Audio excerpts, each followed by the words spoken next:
Everybody, TGIF. I told you that Friday, which is today, that lesson 9 is going to be extremely similar to lesson 8. And for lesson 9, it's called equivalent ratios. You know what equivalent means? You should. It means, are they equal to each other? So how can you determine if two ratios are equivalent? How can you figure out if they are equal to each other? So I have the unlock the problem, word problem, from that first page right here, up here. It says, to make brass, you can mix 2 parts zinc. Whoop, I gotta tape that one. To make brass, you can mix 2 parts zinc to 3 parts copper, a ratio of 2 to 3. If you have 12 bars of copper and use them all, how many bars of zinc do you need to make brass? What? So it already sounds like science, but don't worry about that. Let's just focus on its math. So they give you one ratio. It tells you a ratio of 2 to 3. So we're going to take what they give us. I always told you guys to do that. Take what they give you. Okay, so I have that first ratio, 2 over 3. And if you notice what I did, I chose to make it in the fraction form. It's not a fraction, it's ratio, but I want it in fraction form. When you are trying to figure out if two ratios are equivalent to each other, make it into fraction form. I'm going to show you why. Okay, then if you have 12 bars of copper and use them all, how many bars of zinc do you need? Okay, so now I need to figure out the other ratio. They don't give me a ratio though. They can only give me a piece of it. So when you're doing equivalent, when you're setting it up, you want to put the first ratio equal to whatever ratio there is. In this case, we have the number 12. Is it going to be the top part or the bottom part of this ratio? Now I know what you're thinking. You're thinking, oh, this is the first number they give me for this second ratio, so that must be the first number I put on top. Hold up. Be careful. Let's read it. If you have 12 bars of copper and use them all, there's your keyword. When you have a total like that, in this case, it goes on the bottom. How many bars of zinc do you need? That's a part of it. So you need to put this blank. We don't know. That's the part to figure out. I don't know. Let me tell you, this stuff I learned in 7th grade. So I tell you, you're smarter than me. And this could be either a question mark, it could be blank, or it could be a variable, which is an X. They're all similar. The point is, that's the one you need to find. But how do we find this? So, taking it slow.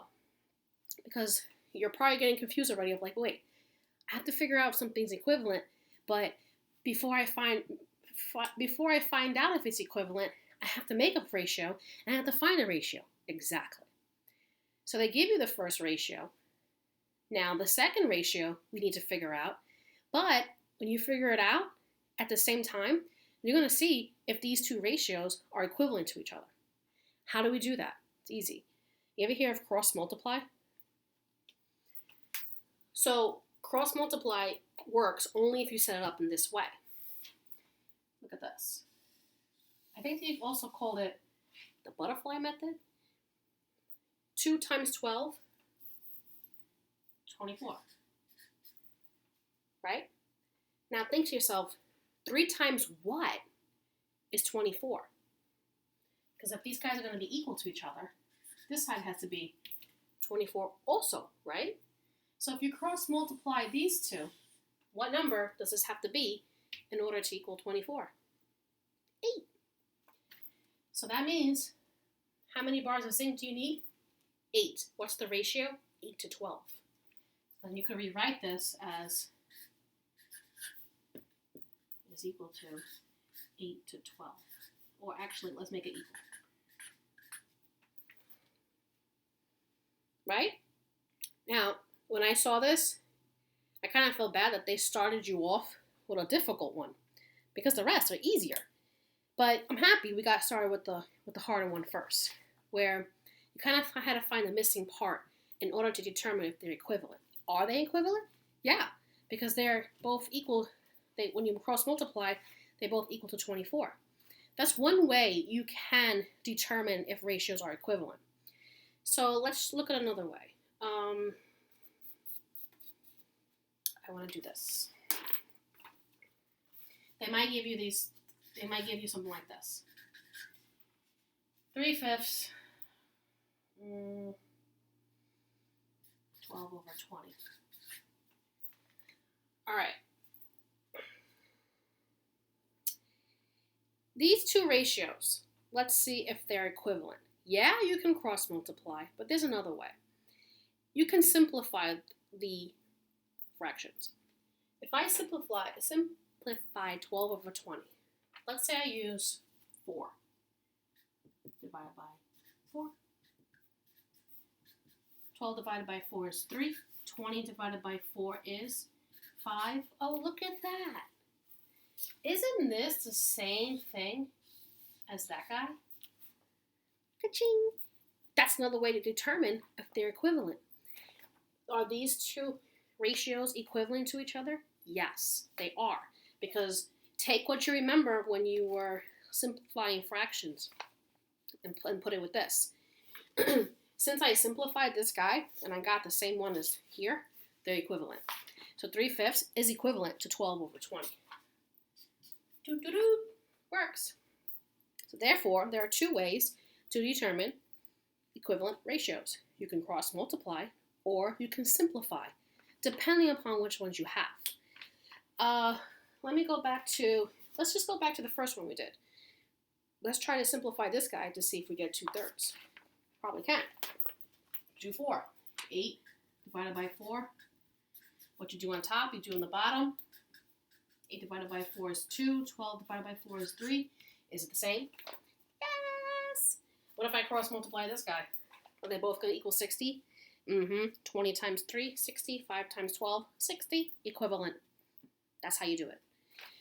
Okay, what about, let me do one more with you. Nah, maybe 2 more, that's it. Let's do 1 over 3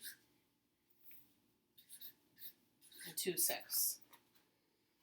You can already look at it. You could probably already tell that they are equivalent, right? Because in your head, can you simplify this guy by 2? And do you get 1/3? And if you cross multiply,